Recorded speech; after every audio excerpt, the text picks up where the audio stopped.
की दहाड़ दुनिया में नहीं अब विश्व में भी सब देख रहे हैं और चंद्रमा पर जाने की तैयारी है। लेकिन चंद्रयान 3 में क्या होगा आपको जल्दी से ग्राफिक्स के जरिए बता देते हैं। सबसे पहले लैंडर विक्रम हो गया, रोवर प्रज्ञान जिसके जरिए स्टडी होगी, वहीं प्रोपल्शन मॉड्यूल का इस्तेमाल हम करने वाले हैं। वहीं आपको बता दें लैंडर की लाइफ क्या है, मिशन की लाइफ क्या है, 14 दिन तक लैंडर की लाइफ रहेगी, रोवर भी 14 दिन तक की लाइफ रहेगी। वहीं प्रोपल्शन मॉड्यूल की लाइफ 3 से 6 महीने के बीच रहेगी। वजन क्या है ये भी हम आपको बता देते हैं। लैंडर के वजन की बात करें तो 1749.86 किलोग्राम का वजन है लैंडर का, रोवर 26 किलो का है, वहीं प्रोपल्शन मॉड्यूल का वजन 2148 किलो।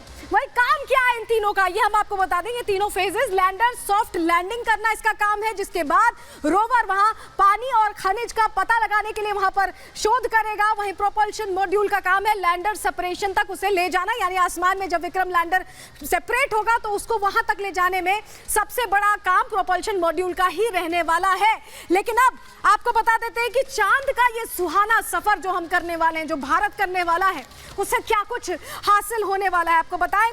देखिए, प्रोपल्शन मॉड्यूल का सहारा लेकर ही ये सफर तय किया जाना है। लैंडर और रोवर को चंद्रमा की कक्षा में 100 किलोमीटर के ऊपर छोड़ देगा। उस दौरान छोड़ने के बाद वो प्रोपल्शन मॉड्यूल छोड़ने के बाद धरती के चारों तरफ 5 बार चक्कर लगाएगा। कक्षा में कैसे जाएगा चंद्रमा की, दरअसल ये हम समझाने की कोशिश आपको यहां पर कर रहे हैं।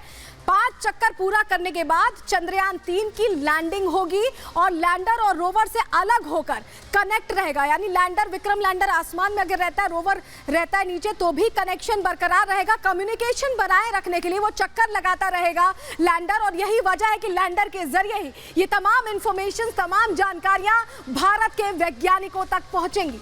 तो जब रोवर पहुंच जाएगा तो किस तरह से काम होगा ये समझना यहां बहुत जरूरी है। चंद्रयान 3 जब लैंड हो जाएगा चंद्रमा की सतह पर तो दरअसल वो क्या करेगा, ग्राफिक्स के जरिए आपको समझाते हैं।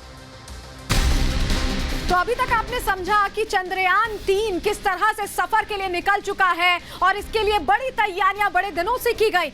अब भारत उन देशों की श्रेणी में शामिल हो गया है, चाहे हम बात करें अमेरिका की, रूस की, चीन की, जो सफल यहां पर चंद्रमा पर लैंडिंग कर चुके हैं। भारत उन देशों की श्रेणी में तो शामिल हो गया है, लेकिन उनसे अलग भारत ने दरअसल साउथ पोल को चुना है। दक्षिणी ध्रुव पर अब चंद्रयान हमारा पहुंचेगा और स्टडी करेगा। लेकिन चंद्रमा पर पहुंचने के बाद क्या आगे की प्रक्रिया होगी, क्या करने ये चंद्रयान जा रहा है, अब आपको बताने जा रहे हैं अंदर की खबर में इस ग्राफिक्स के जरिए।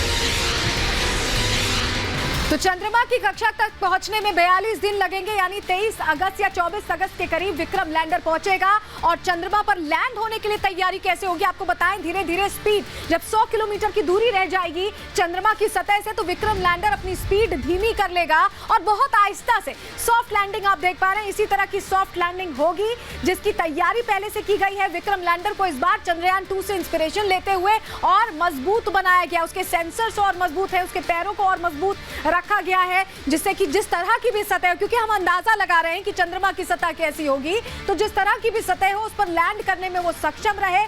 सबसे बड़ी बात, अगर कोई खामी दिखती है, कोई दिक्कत दिखती है, तो विक्रम लैंडर 96 मिली सेकेंड्स में, आप समझिए, उन्हें ठीक करने की कुव्वत रखता है, उन्हें ठीक करने की ताकत रखता है। किस सतह पर लैंड करना है, कितने एरिया में लैंड करना है, ये भी विक्रम लैंडर तय करेगा। इस तरह के इंस्ट्रक्शंस उसे दिए गए हैं, इतना मजबूत उसे बनाया गया है। अब विक्रम लैंडर से अगली तस्वीर क्या होगी, रोवर प्रज्ञान वो निकलेगा और यही प्रज्ञान तमाम जो चीजों को, जो हमारे एटमॉस्फेयर की सबसे जरूरी चीज है, साउथ पोल, वो इलाका जहां अभी तक किसी भी देश का लैंडर लैंड नहीं कर पाया है, स्टडी नहीं कर पाया है, उन तमाम चीजों का अध्ययन करेगा। पहले जब हमने स्टडी के लिए चंद्रयान 1 को भेजा था तब हमें पता चला था कि पानी है, तो क्या वो बर्फ की शेप में यहाँ पर पानी है, उस तमाम चीजों को यहाँ पर स्टडी करने के लिए ये रोवर यहाँ पर रहेगा और स्टडी करने के बाद अपने इनपुट्स को भेजेगा, जो कि हमारे लिए आगे के लिए बहुत उपयोगी रहेंगे। और इसी लिहाज से चंद्रयान 3 का ये मिशन अपने आप में बहुत खास है और भारत यहां झंडा गाड़ने की